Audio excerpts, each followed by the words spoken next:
10 years ago, on a stormy night, I was driving to downtown Los Angeles for an urgent business meeting. The sky was thick with clouds, thunder was booming, and there were hardly any pedestrians on the streets.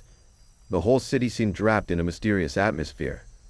As I drove through a deserted stretch of road, a flash of lightning lit up a solitary figure by the roadside. It was a woman in a vintage long dress, standing quietly in the rain, gently waving for a ride. Despite knowing the risks of picking up strangers at night, I couldn't leave her there alone, so I decided to stop. As I opened the car door, a cold breeze mixed with the scent of rain swept inside. She smiled gratefully and got into the passenger's seat. Our conversation started against the backdrop of the engine's hum and the rhythm of the windshield wipers. She told me many stories about Los Angeles, stories that were vivid and full of historical details, as if she knew every secret of the city. Her voice was pleasant but carried a subtle hint of sadness. When I tried to ask her name and destination, she skillfully dodged the questions, only saying, "We're almost there. Thank you for your help." After reaching the location she had mentioned, she thanked me again and quietly disappeared into the rainy night. I turned my car around to head home, but I was left with a sense of curiosity and lingering thoughts. On my way back, curiosity got the best of me, and I decided to drive back to the place where I had picked her up. The rain had stopped, but the air was heavy with a stifling stillness. When my headlights illuminated the area, I was stunned to see that it wasn't just any street corner. It was an old, desolate cemetery. Tall trees surrounded it, and gravestones stood eerily under the moonlight. I got out of the car, my feet moving involuntarily towards the eerie sight, my heart filled with unease and confusion. As I wandered among the tombstones, a particular one caught my eye. The date on it was exactly 10 years ago. By the light of the moon, I clearly saw the face engraved on the tombstone. It was the same woman I had given a ride to that evening. Fear shot through me like ice, and I realized that I had just spent time with a ghost. I hurriedly turned around, almost stumbling as I ran back to my car. I started the engine and fled that place of death as fast as I could. Back home, I cowled in sleep, my mind racing with images of the woman and the encounter at the cemetery. The next day, I began to search for information about the woman, hoping to solve this incredible mystery. In the stacks of old newspapers at the library, I stumbled upon a report from 10 years ago, detailing how a young woman had tragically died in a sudden car accident, the very spot where I had met her. As I delved deeper into my research, I learned that the woman had been full of life and had a deep passion for the history of Los Angeles. Her dream was to become a historian. Her sudden death had devastated her family, who buried her in the cemetery where many of Los Angeles' pioneers and historical figures rested. With time, I came to accept my experience. Not all encounters are coincidental. The hitchhiking incident on that stormy night seemed to be a connection that transcended life and death. Perhaps she was looking for someone to listen to her unfinished stories, and I happened to be that listener. Since then, every year on the same day, I bring a bouquet of flowers to that cemetery and place it by her tombstone. Although the fear from that night still lingers, I am more filled with a sense of wonder and reverence for that extraordinary experience. In this busy world, we are all fleeting passers-by in each other's lives, some briefly intersecting, some just brushing past. Those encounters that stretch beyond imagination may indeed be the delicate threads linking the past and present, life and death. A decade ago, on a stormy night, I moved to a new city for work and rented an old house in the downtown area. The house had been around for decades, with a somewhat worn-out exterior, but after some simple renovations, it felt cozy enough. What drew me in was the relatively low rent and the proximity to my workplace. On the first day of moving in, I was filled with anticipation for my new surroundings. Initially, everything seemed normal. I went to work every day, came home to tidy up, and explored the unfamiliar city on weekends. However, after a few weeks, I began to notice some strange occurrences. Every evening when I returned home from work, I felt like things had been moved around. It started with small details, like plates in the kitchen appearing to be in different spots or books on the shelf not as neatly arranged as I left them. Sometimes, I even felt like my clothes in the closet had been rummaged through. At first, I thought I was imagining things or simply overlooking details during the move. But as time went on, the feeling grew stronger, and I began to suspect that someone had been inside. What unsettled me even more were the strange noises I heard at night.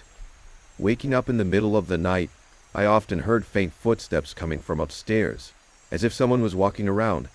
I tried to convince myself it was just the old house settling, but the fear in me grew harder to ignore. One time, while in the kitchen, I heard a faint metallic clanging noise coming from the living room. Gathering my courage, I walked over, but found nothing out of the ordinary. The living room appeared normal, and all doors and windows were securely locked. In that moment, a chill ran down my spine. To confirm my suspicions, I decided to install a few surveillance cameras around the house. I set up cameras in the living room, kitchen, and bedroom, allowing me to monitor the house when diffusers. After installation, I felt somewhat relieved and made it a routine to check the surveillance footage every day upon returning home.